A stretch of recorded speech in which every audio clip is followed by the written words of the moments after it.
Salut à toi, c'est Jonas. Aujourd'hui, on va parler de est-ce que l'on peut atteindre son plein potentiel pongiste sans entraînement. C'est une question évidemment qui revient extrêmement souvent. Pourquoi? Parce que c'est notamment, je le sais, il y a énormément, et tu en fais peut-être partie, des pongistes qui n'apprécient pas forcément s'entraîner. C'est vrai que l'entraînement c'est extrêmement personnel, ça dépend de si on a commencé jeune, si évidemment plus l'entraîneur va être compétent, s'il va y avoir de l'animation, ça dépend du groupe, ça dépend du niveau.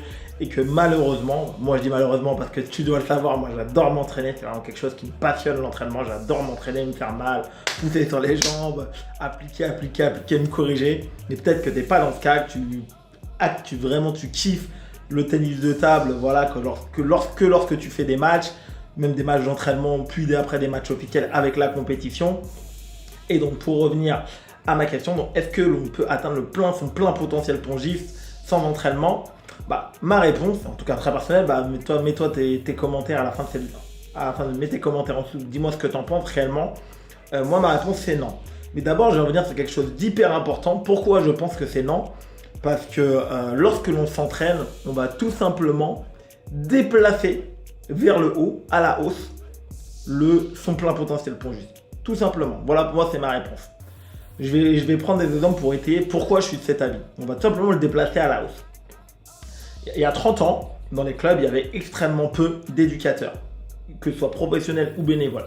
Aujourd'hui, tout a changé, mais il y a 30 ans, il faut se souvenir que tu arrivais dans un club, tu jouais, tu faisais de la compétition, tu ne faisais que des matchs.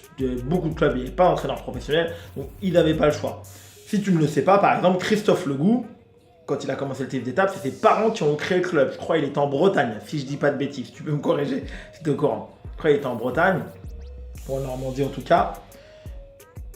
Et ses parents ont créé le club. Donc pendant de nombreuses années, il a joué, il a progressé. Il n'avait absolument pas d'éducateur. Et qu'à partir d'un certain âge, où il a été détecté, où il est rentré en pôle, où là il a eu des éducateurs, un suivi. On peut raisonnablement se dire que même si aujourd'hui on a vu sa carrière, il a eu une carrière incroyable, que évidemment il a progressé tout ce temps-là sans éducateur, donc il avait déjà appris plein de choses importantes, le fait de mettre sur la balle sur la table, le fait de la qualité, de ne pas craquer, la combativité, plein de notions, plein de choses importantes de table, des façons de se corriger soi-même, de comprendre à quel moment il fallait commencer à donner certaines balles plus dures et à quel moment il ne fallait pas encore le faire.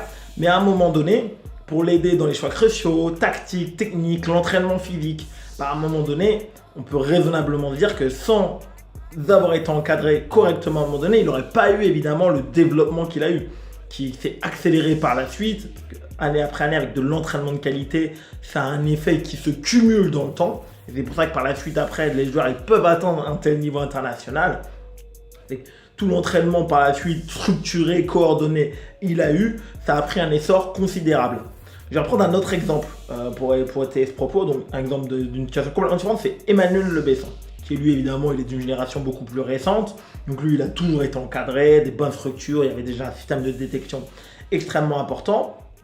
Mais que si à un moment donné, il n'avait pas été dans une structure d'entraînement pure pour s'entraîner correctement, régulièrement, et avec des choix également tactiques, techniques faits pour lui et avec lui, autour de lui, je voyais lorsqu'il était champion d'Europe, donc il y a un an et demi, il se posait la question lorsqu'il était vers la fin de l'adolescence, entre 15 et 16 ans, est-ce qu'il devait rééquilibrer le jeu d'Emmanuel Le Besson, donc au niveau de l'entraînement, donc parce qu'on sait tous qu'évidemment son revers n'est pas son meilleur coup et de loin, ou est-ce qu'il devait continuer à s'entraîner sur le coup droit. Ils ont fait le choix avec le joueur évidemment, voilà, donc il y a eu une vraie concertation avec les entraîneurs, donc des gens qui le suivent au quotidien, de continuer à miser son entraînement sur le coup droit pour évidemment le faire progresser et le faire atteindre aujourd'hui le niveau qu'il a en coup droit. Et je peux vous assurer, alors je ne sais pas si c'est ton cas, mais moi je l'ai vu jouer il n'y a pas si longtemps que ça, il y a à peu près 2 ans, dans un tournoi de sélection contre Stéphane Wesch, et que lorsque Emmanuel Besson rentre dans la balle en coup droit, c'est vraiment quelque chose.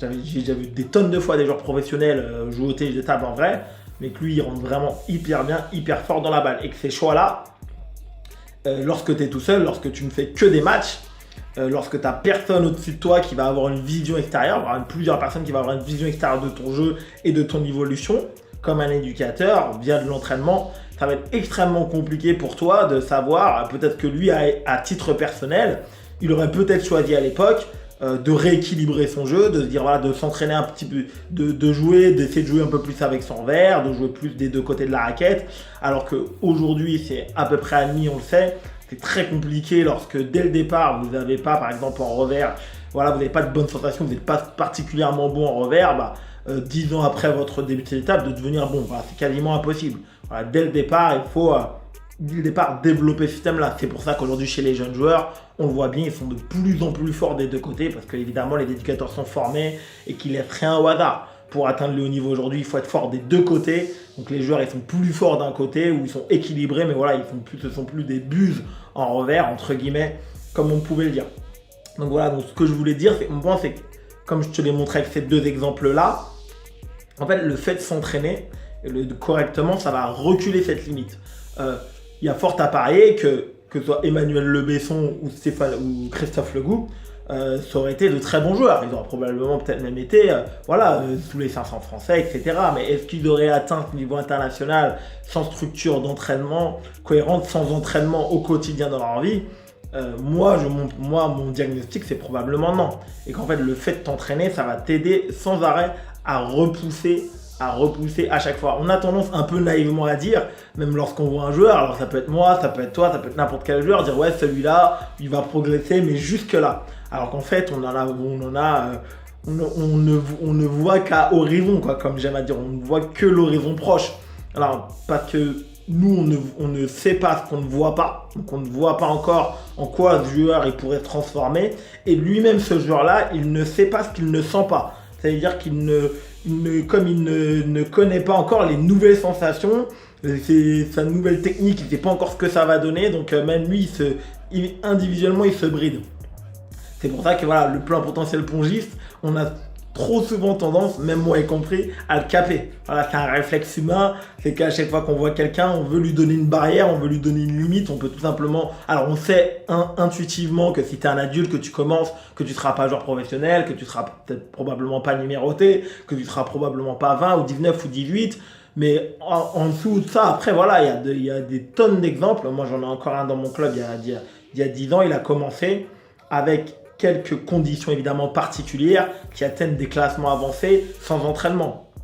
Il est monté 16, le joueur de mon club. Alors évidemment, il venait du tennis, donc il était déjà délié, un sportif, donc tennis avec tout évidemment sport de raquette, donc c'était déjà un joueur de sport de raquette déjà de la globalité, un père pongiste avec qui il avait déjà dû échanger des milliers de balles sur des tables de camping, donc il avait déjà développé une certaine technique, il est gaucher, voilà, et avec beaucoup d'évidemment d'entraînement, enfin avec évidemment beaucoup de matchs, il est monté jusqu'au classement 16, qui est vraiment un très très bon classement de table. La majorité des pongistes n'atteignent jamais ce classement-là. Donc, qui est vraiment un excellent classement. Aujourd'hui, il s'entraîne et aujourd'hui, pas à pas, il est en train encore de repousser son plein potentiel pongiste. Parce que voilà, lui-même, il a compris qu'à un moment donné, s'il veut corriger techniquement petit à petit, et là, c'est vraiment un long chemin pour aller grappiller 30, 40, 50, 100 points de plus et se rapprocher aujourd'hui de ce que pourrait être son plein potentiel pongiste, il a besoin de passer par l'entraînement. Donc voilà, donc mets-moi en commentaire ce que tu penses. Voilà, vraiment, mets-moi ton avis sincère. Est-ce que tu penses que non? Est-ce que tu penses que oui? J'ai essayé de défendre ma cause quand même aujourd'hui. Et je vais te finir par une petite citation. Donc si tu en connais l'auteur, tu me le mets également en commentaire. Ce que je crois, je le rêve, je le crée. Je te souhaite un excellent entraînement et ciao!